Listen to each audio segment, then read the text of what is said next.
Hi అండి, welcome to Preethi channel. ఎలా ఉన్నారు? ఈరోజు నేను మన ఛానల్లో పన్నీర్ బటర్ ఎలా వండుకోవాలో చూపిస్తానండి. కర్రీ చాలా తేలికగా ఇంట్లో రెస్టారెంట్ స్టైల్లో ఇంగ్రీడియంట్స్ తోటి చేసుకోవచ్చు. ఇంకెందుకు ఆలస్యం, వీడియో స్కిప్ చేయకుండా లాస్ట్ వరకు చూసేయండి. Paneer butter masala curry. దానికోసం మనకి కావాల్సిన ఇంగ్రీడియంట్స్ వచ్చేటప్పటికి 2 మీడియం సైజ్ ఉల్లిపాయలు సన్నగా కట్ చేసుకోవాలి. అలాగే ఒక 4-5 టమాటాస్ తీసుకోవాలి. నేనైతే మీడియం సైజ్ 5 టమాటాస్ని తీసుకున్నాను. ఉల్లిపాయని సన్నగా చాప్ చేసుకోవాలి. అలాగే టమాటాస్ని కూడా చాలా చిన్నగా ముక్కలుగా కట్ చేసుకోవాలి.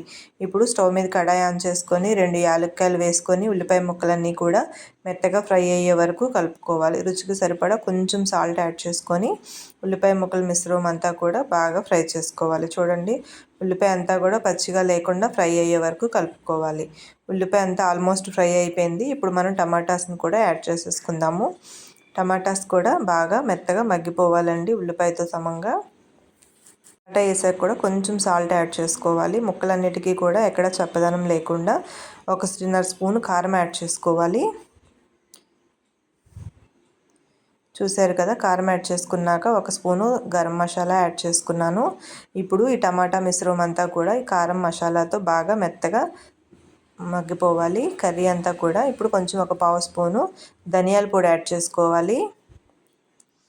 ఇప్పుడు ముక్కలన్నీ మిశ్రమం అంతా కూడా బాగా మెత్తబడిపోయింది. మూత పెట్టేసి ఒక 2 నిమిషాలు చూస్తే చల్లగా మెత్తబడిపోయింది. చూసారా? ఇప్పుడు దీన్ని మనం చల్లారి పెట్టుకోవాలి.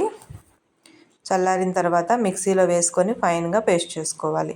నెక్స్ట్ పన్నీర్ని ఈ విధంగా పీసెస్ కింద క్యూబ్స్గా కట్ చేసుకోవాలి. చూసారు కదా, మనం కర్రీకి క్యూబ్స్ కట్ చేసుకున్నాం. మిశ్రమం చల్లారిన తర్వాత ఇలా మెత్తగా పేస్ట్ చేసుకోవాలి. కడాయిలో జీడిపప్పు పలుకుల్ని కాస్త ఫ్రై చేసుకొని పక్కన పెట్టుకోవాలి. అలాగే 4-5 లవంగా, 3 యాలక్కాయ, 2 ఇంచులు దాల్చిన చెక్క, 3 బిర్యానీ ఆకులు వేసుకొని స్టవ్ మీద కడాయిలో ఫ్రై చేసుకోవాలి. ఇప్పుడు అయితే మనం బటర్ కర్రీ కదండి చేసేది. బటర్ను కట్ చేసుకొని వేసుకోవాలి. నేనైతే ఇక్కడ హెరిటేజ్ బటర్ని యూస్ చేస్తున్నాను. బటర్ కంపల్సరీ ఒక 3-4 స్పూన్స్ అయితే యాడ్ చేసుకోవాలి. ఇలా చాప్ చేసుకుంటూ వేసుకుంటే మనకు ఆయిల్ లెక్క అంటే కనుకనండి 3-4 స్పూన్స్ పడుతుంది. ఇందులో దాల్చిన చెక్క, లవంగా, యాలక్కాయ, బిర్యానీ ఆకు మిశ్రమాన్ని వేసి బాగా ఫ్రై చేసుకోవాలి. మీకు ఇంకా స్పైసీనెస్ కావాలంటే కొంచెం బిర్యానీ దినుసులు పెంచుకోవచ్చండి. ఇప్పుడు బిర్యానీ దినుసులు ఫ్రై అయిన తర్వాత మనం ముందుగా ఫ్రై చేసి పెట్టుకొని పేస్ట్ చేసుకున్నాం కదా, ఆ ప్యూరీని వేసుకొని పచ్చివాసన అంతా పోయి నూనె పైకి తేలే వరకు, బటర్ అంతా ఆయిల్ రూపంలో పైకి తేలే వరకు ఒక ఉడకనిచ్చుకోవాలి. దీనిలో కొంచెం మనం మిక్సీ జార్లో కొంచెం వాటర్ యాడ్ చేసుకోవచ్చు. చూడండి, ఇదంతా కూడా పచ్చిగా లేకుండా బాగా ఉడికే వరకు, ఆయిల్ తేలే వరకు ముఖ్యంగా ఉడకనిచ్చుకోవాలి.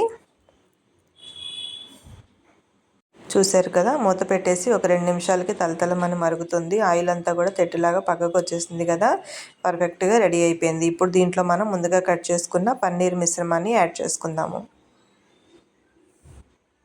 చూసారు కదండి, రెస్టారెంట్ స్టైల్లో లాగా ఉందా పన్నీర్ బటర్ మసాలా కర్రీ? మీకు ఎట్లా అనిపించిందో నాకు కామెంట్ చేయండి. లైక్ చేయడం మర్చిపోవద్దండి. కొత్తగా చూస్తున్న వాళ్ళైతే ప్లీజ్ సబ్స్క్రైబ్ మై ఛానల్. ఇప్పుడు ఫైనల్గా కొంచెం కసూరి మేతి యాడ్ చేసుకోవాలి. ఇలా కొంచెం లాస్ట్లో ఫైనల్గా కాస్త రుచికి కొంచెం సాల్ట్ యాడ్ చేసుకుంటే ఈ పన్నీర్ పీసెస్ యాడ్ చేసాం కదా, ఫ్లేవర్స్ అన్నీ కూడా పట్టే వరకు టేస్ట్ అనేది బాగుంటుంది. ఫ్లేవర్ బాగా తెలుస్తుంది. చూసారు కదా, పన్నీర్ కర్రీ అంతా కూడా రెడీ అయిపోయింది. ఇందులో మీకు గ్రేవీ చిక్కదనాన్ని బట్టి స్టవ్ ఆఫ్ చేసుకుంటే సరిపోతుంది. ఒక 5 నిమిషాలకి కర్రీ అంతా కూడా ఈ విధంగా చిక్కగా అయిపోయింది. చూసారుగా, మీకు ఎలా అనిపించిందో కామెంట్ చేయండి. ఫైనల్గా 1 స్పూను సాల్ట్ యాడ్ చేసుకున్నాను. కొంచెం చెప్పగా అనిపించింది, అందువల్ల కాస్త టేస్ట్ చూసుకొని సాల్ట్ యాడ్ చేసుకోవాలి. ఈ క్రమంలో ఫైనల్గా స్టవ్ ఆఫ్ చేసేసుకోవడమేనండి. చూసారుగా, పన్నీర్ బటర్ కర్రీ రెడీ అయిపోయింది. మనము సర్వ్ చేసుకుందాము. ఇది రైస్లోకి, చపాతీలోకి, రైతాలాగా చాలా బాగుంటుంది. మీరు కూడా ట్రై చేసి నాకు కామెంట్ చేయండి ఎలా వచ్చిందో.